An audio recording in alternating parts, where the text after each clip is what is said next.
दोस्तों,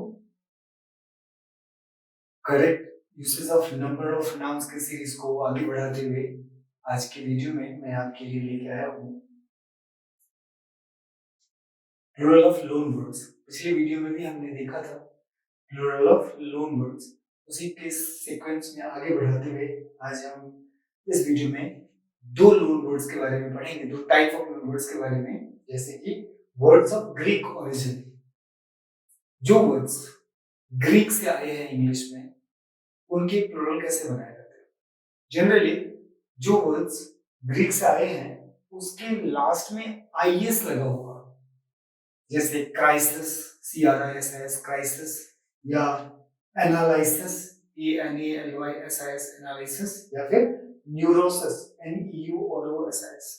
इस तरह से यदि कोई वर्ड, जनरली रूल नहीं है बट ज्यादातर देखा ही गया है कि जिस वर्ड के लास्ट में आईएस है वो वर्ड जनरली ग्रीक से आया है।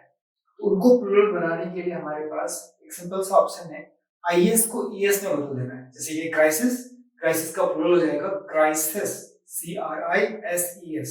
जैसे देखेंगे क्राइसिस, CRISIS, यहाँ पे CRISES। Same way analysis, ANALYSIS analysis, इसको प्लूरल बनाना है तो एनालिसिस, आईएस को ईएस से बदल देना है, तो यह क्या हो जाएगा ANALYSES। न्यूरोसिस, NEUROSIS, आईएस को क्या कर देना है, ईएस से बदल देना है, तो न्यूरोसिस, NEUROSIS। इस तरह से ग्रीक वर्ड जो कि आईएस से एंड होता है उसको प्लूरल बनाना तो सिंपली आईएस को ए से बदल लीजिए। ठीक उसी तरह से दूसरा कैटेगरी ऑफ वर्ड्स है French origin. Generally French originated word के लास्ट में EAU होगा, जैसे ब्यूरो है ना, BUREAU ब्यूरो, इसके लास्ट में EAU है। तो ऐसे वर्ड्स जो कि EAU पे एंड होता है वो फ्रेंच ओरिजिन है जनरली।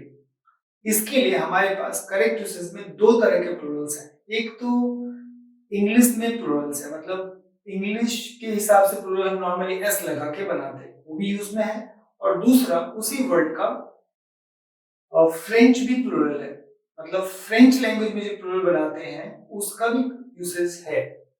जैसे फ्रेंच में अगर प्लूरल बनाना है तो उसके लास्ट में एक्स लग जाता है, जैसे ब्यूरो, उसका अगर फ्रेंच में प्लूरल है दैट इज BUREAUX, ब्यूरेक्स।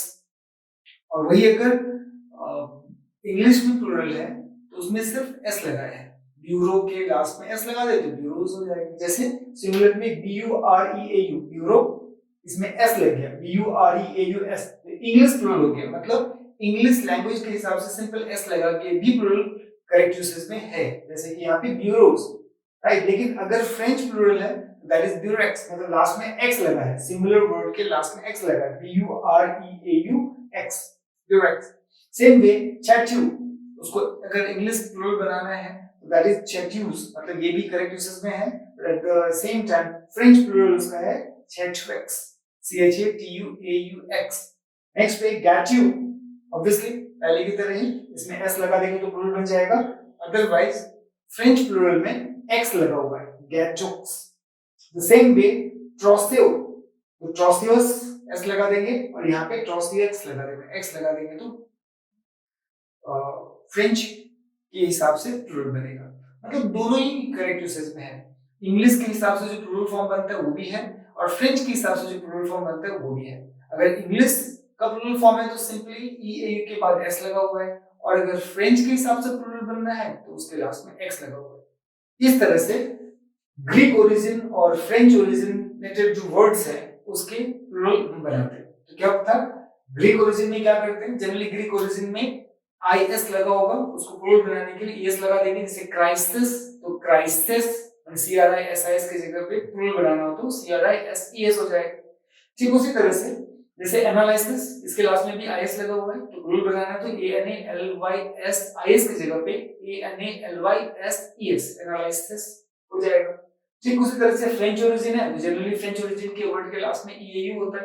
अगर आप दो तरह के प्लूरल यूज में हैं, इंग्लिश लैंग्वेज के हिसाब से जस्ट एस लगा दीजिए तो भी प्लूरल एक्सेप्टेड है, और फ्रेंच ओरिजिन, फ्रेंच में जो प्लूरल बनाए जाते हैं वो भी एक्सेप्टेड है। उसके लिए क्या करा जाता है, सिंपल लास्ट में एक्स लगा दिया जाता है। इस तरह से हमारे पास ग्रीक और फ्रेंच ओरिजिनेटेड वर्ड्स का प्लूरल फॉर्म बनाने का ऑप्शन है।